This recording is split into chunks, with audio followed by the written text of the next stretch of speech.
mapatunayan na walang mali sa SALN declarations ni Chief Justice Corona, gusto ng kanyang mga abogado na ipresenta ang SALN ng iba pang mga opisyal ng gobyerno. Ang punto kasi ng defense, maging ang ibang opisyal ng gobyerno, hindi kumpleto ang inilalagay sa kanilang SALN. Pero hindi pabor dito ang ilang senator judge. Live mula sa Senado, may report si Joseph Morong. Joseph? Jessica, kontra nga dito ang ilang senador, kasama na itong si Senate Presiding Officer Juan Ponce Enrile, doon sa plano sana ng depensa na ipresenta ang SALN ng iba't ibang opisyal ng gobyerno para ipakita na yung hindi pagdedeklara nito si Chief Justice Corona ng acquisition cost ng ilan niya mga ari-arian ay hindi na bago. Gustong ipasabina ng kampo ni Chief Justice Renato Corona sa Philippine Center for Investigative Journalism o PCIJ Executive Director at Investigative Documentaries host Malu Mangahas. Meron kasing isinulat na storya si Mangahas tungkol sa pagpafile ng SALN at gustong patunayan ng depensa na walang mali siya ang hindi pagdedeklara ng ilang entry sa SALN ni Chief Justice Corona. Pinapadala kay Mangahas ang kopya ng mga SALN na nabanggit niya sa kanyang storyang SALN, Good Law, Bad Results na lumabas sa PCIJ noong March 14, 2012. At sa storyang Great Filers, Big Barriers. Bukod kay Mangahas, pinapasabi na rin ng depensa si PCIJ Research Director Carol Ann Ilagan, mga cameraman at crew ng PCIJ. Siguro pag nakita natin yung ginagawa ng iba, magkaroon tayo ng idea kung ito ba ay tama o mali. Kasi kung maraming taong gumagawa ng pareho ng ginagawa dito, ibig ba sabihin nun, dapat i-impeach natin silang lahat. Alam naman ng lahat yung net worth namin, no? And the Chief Justice is on trial here, not us. So nakita naman natin kung gaano ilihis yung mga issues. And we just want to finish this trial before yung other distractions could come in. Pero kung ang ilang senador ang tatanungin, tila tinatabangan sila sa pagpresenta ng SALN ng ibang opisyal ng gobyerno para patunayan ng defense ang kanilang puntong maging ang ilang opisyal ng gobyerno ay hindi kumpleto ang entry sa SALN. Ayon kay Senate Presiding Officer Juan Ponce Enrile, hindi pa naman daw nakakarating sa kanila ang request for subpoena ng depensa pero tila irrelevant o walang kaugnayan daw ito sa kaso. Irrelevant yun eh. So hindi po papayagan? Sinabi ko na irrelevant. So ano yun? I will check. I'll study. Sabi naman ni Senator Judge Bongbong Marcos, malilis lamang daw sa tunay na issue ng Article 2 kung papayagan ng Senado na magpresenta ng SALN ng ibang opisyal ng gobyerno.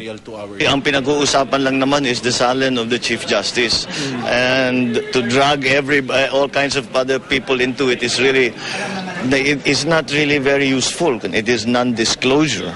To the public. And then the second part is the 2.3 is that the non-inclusion of certain assets. And that is what we were doing all day today because that's why the dates have become important. So I don't know what the defense will come up tomorrow, but I don't know about I think about all the other SALN. Jessica, tumanggi naman muna magbigay ng pahayag ang Philippine Center for Investigative Journalism at itong si Ms. Mangahas. Jessica? Okay. Joseph, tama ba kasi ang intindi ko, non-disclosure nga lang, nga lang ang pinag-uusapan dapat, di ba? And the non-inclusion of certain assets, 2.2, sabi ni Senator Marcos. So far, meron nga bang napatunayan na hindi dinisclose si Chief Justice Corona? Okay. Kanina, dun sa pagsisimula noong pagdinig, tumayo itong si Senador Miriam Defensor Santiago at ang sinabi niya, dun sa tinatawag nitong si Senator Marcos na dissertation, ang punto ni Senator Santiago is that, okay, you charge him of non-disclosure to the public. Yun yung charge sa Article 2. Okay? Tapos ang sinasabi ni Senator Santiago is that, nagpa-file naman siya since 2002 hanggang 2010. So, sabi ni Senator Santiago, kung siya lamang, case closed na. Okay, let's go to 2.2 and 2.3. Okay.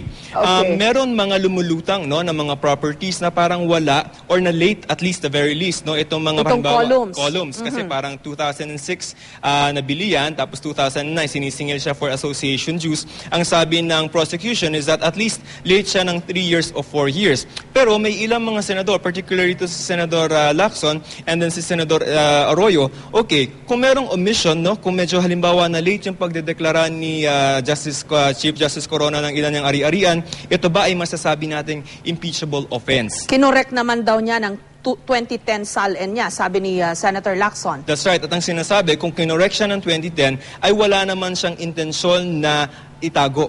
So, And there was that debate whether or not yung columns property was turned over or kasi mukhang ayaw tanggapin ng mga Corona dahil may defect daw, etc. And yet he declared it in 2010. So ang sinasabi kasi ngayon ng defense is that okay, kaya hindi nakita yan noong 2006, 2007, 2008 ay hindi may issue pa kasi kung tatanggapin ba yan o hindi. Doon sa story ni Ruth kanina, ang sinabi nitong si Attorney Jude Roy ay meron pang ang tendency si Mrs. Corona na bawiin na lang sana yung pera na ipinambayad dun sa the columns, no? So ang importante is 2009, sinimulan siyang singilin ng association dues. Ang ibig sabihin yan is that nire-recognize ng association na siya na yung may-ari. And then consequently, dineclare ang lumabas yan sa SALN ni Chief Justice Corona by 2010, Jessica. Okay, kasi ang perception nga is bakit ang tagal-tagal na naglilinger ang impeachment court dito sa issue on non-declaration of assets when klaro naman, he declared it, di ba?